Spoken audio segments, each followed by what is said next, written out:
Permissão consentida. Então, primeiramente, eu queria agradecer a presença de todos e ressaltar sobre o comentário do vereador Carlinhos sobre os bloquetes na entrada da cidade de Cabeceira Grande. Eu passo quase todos os dias por lá e quase todos os dias eu tenho que mudar de via e para contramão para passar porque o buraco está grande. E o que eu percebo lá é que às vezes é só recolocar os bloquetes. Então, eu sei que tem coisas que o executivo não pode interferir, mas tem questões que é só questão de bom senso, né? Gestão de boa vontade, que vai resolver. E vai evitar acidentes. Assim como eu tenho que ir para a contramão para passar, outras pessoas também estão fazendo a mesma coisa.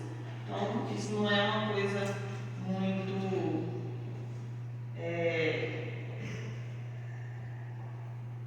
correta no nosso município, né?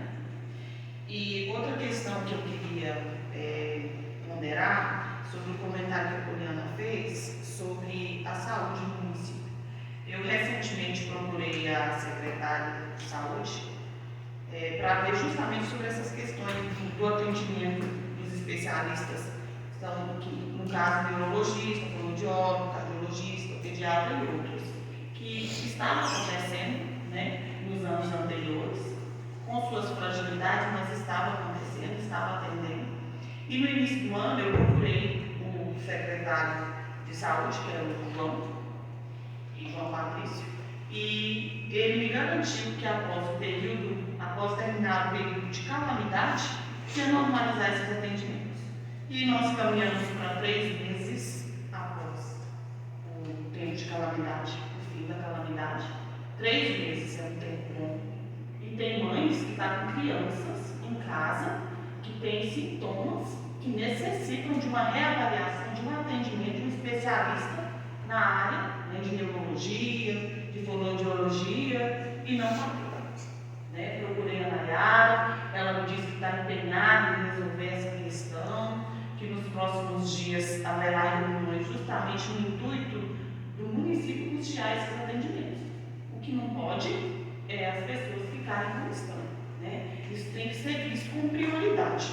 Então eu espero que não demore contratar, né, esses especialistas, porque uma vez que demora a ter a consulta, o atendimento, pode acarretar problemas sérios de saúde, principalmente em crianças especiais, né, que precisam. Né? Então 6 meses é um tempo bom. Já poderiam ter olhado para essa questão com mais carinho. Né? Até porque uma consulta com um especialista desse é um absurdo. E a área social não consegue atender essas demandas, não. E aí? Como que fica uma mãe com um filho em casa, sabendo que precisa, sabendo que está tendo reações, que precisa ser reavaliado e não tem atendimento? Então, eu espero que o Poder Executivo olhe com carinho essa questão e rápido, porque a saúde não espera. Né? Então, fica aí registrado meu posicionamento sobre essas questões. Muito obrigada. Senhora Presidente, peço permissão para o grupo estar sentado. Permissão concedida. Então, gente, eu venho trazer uma questão para vocês hoje bem delicada e que eu fiquei chocada nos últimos dias. Algumas pessoas têm me procurado para pedir ajuda. Né? Porque atualmente no CRAS não tem cesta básica. Não tem cesta básica. Né? E o que acontece? Eu vou na casa dessas pessoas e eu vejo que realmente são pessoas carentes, pessoas que precisam. E eu busquei informações junto à área social. E o que eu descobri? Que desde o início do ano foram providenciadas 100 cestas básicas para Cabeceira Grande e Palmital. Da gestão foram compradas pela gestão passada. Ou seja, a gestão atual, desde que iniciou o mandato, não fez licitação, não teve compra de cesta básica.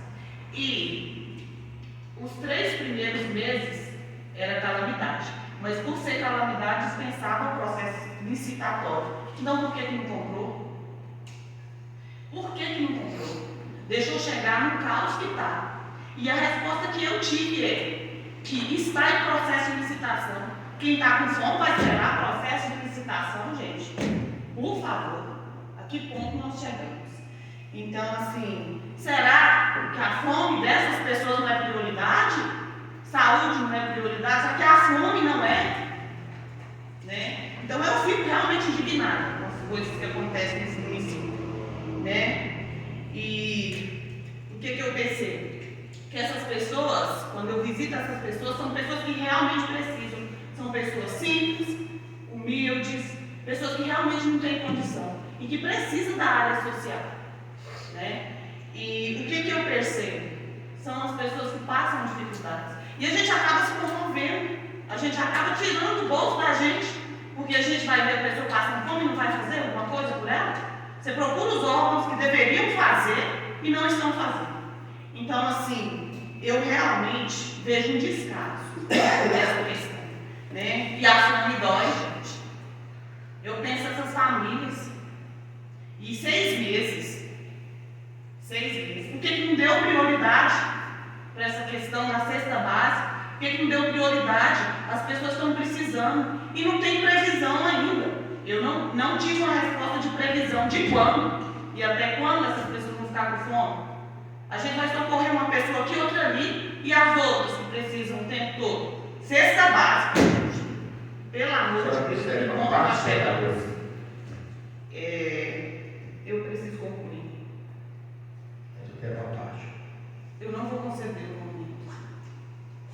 Então, gente, eu peço ao Poder Executivo que agilize essa questão, que não deixe essas pessoas passando isso, porque a questão da saúde tem que ser prioridade, mas a questão social também tem que ser, a questão de alimentação, né? Geralmente essas famílias, elas têm fome, têm crianças na casa, né? Então, assim, não pode esperar, tem coisa que não dá para esperar, tem coisa que tem que ser resolvida.